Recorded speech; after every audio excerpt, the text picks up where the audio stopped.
ओम भगवते वासुदेवाय नमः। जिस तरह दान में सबसे श्रेष्ठ कन्यादान है, उसी तरह व्रतों में सबसे श्रेष्ठ एकादशी व्रत है। आज मैं आपके लिए लेकर आई हूँ बरूथनी एकादशी व्रत कथा। धर्मराज युधिष्ठिर बोले, हे भगवान, बैसाख माह के कृष्ण पक्ष की एकादशी का नाम तथा उसके व्रत की विधि क्या है और उसमें कौन से फल की प्राप्ति होती है, सो विस्तार से कहिए। श्री कृष्ण भगवान बोले, हे राजेश्वर, बैसाख माह के कृष्ण पक्ष की एकादशी का नाम बरूथनी है। यह सौभाग्य को देने वाली है। इसके व्रत में मनुष्य के समस्त पाप नष्ट हो जाते हैं और अंत में सुख मिलता है। यदि इस व्रत को एक अभागिन स्त्री करती है तो उसे सौभाग्य मिलता है। बरूथनी के व्रत के प्रभाव से ही राजा मानधाता स्वर्ग को गए थे। इसी प्रकार धुंधमान आदि भी स्वर्ग को गए। बरूथनी एकादशी के व्रत का फल 10 सहस्त्र वर्ष तपस्या करने के फल के बराबर है। कुरुक्षेत्र में सूर्य ग्रहण के समान जो एक बार स्वर्ण दान करने से मिलता है, वही फल बरूथनी एकादशी के व्रत के करने से मिलता है।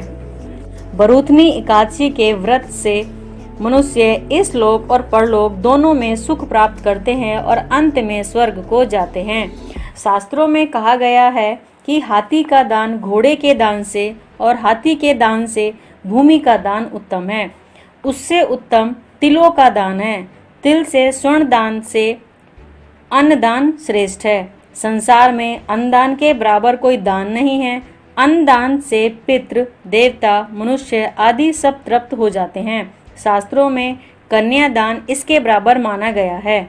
बरूथनी एकादशी के व्रत से अन्न तथा कन्यादान का फल मिलता है। जो मनुष्य लाभ के वश में होकर कन्या का धन ले लेते हैं, वे प्रलय के अंत में नरक में पड़े रहते हैं या उनको अगले जन्म में बिलाव का जन्म ग्रहण करना पड़ता है। जो मनुष्य प्रेम से एवं धन सहित कन्या दान करते हैं, उनके पुण्य को चित्रगुप्त भी लिखने में असमर्थ हो जाते हैं।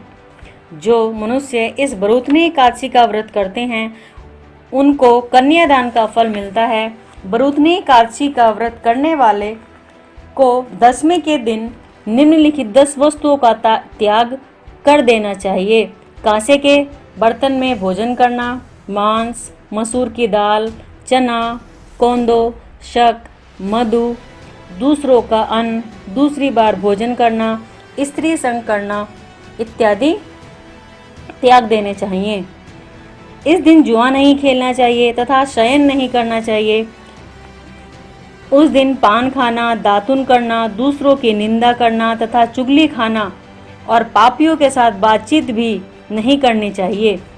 उस दिन क्रोध, मिथ्या भाषण का त्याग कर देना चाहिए। इस व्रत में नमक, तेल तथा अन्न वर्जित है। हे राजन, जो मनुष्य इस एकादशी के व्रत को विधि पूर्वक करते हैं, उनको स्वर्ग लोक की प्राप्ति होती है। इस व्रत के महात्म्य को पढ़ने से 1 सहस्त्र गोदान का फल प्राप्त होता है।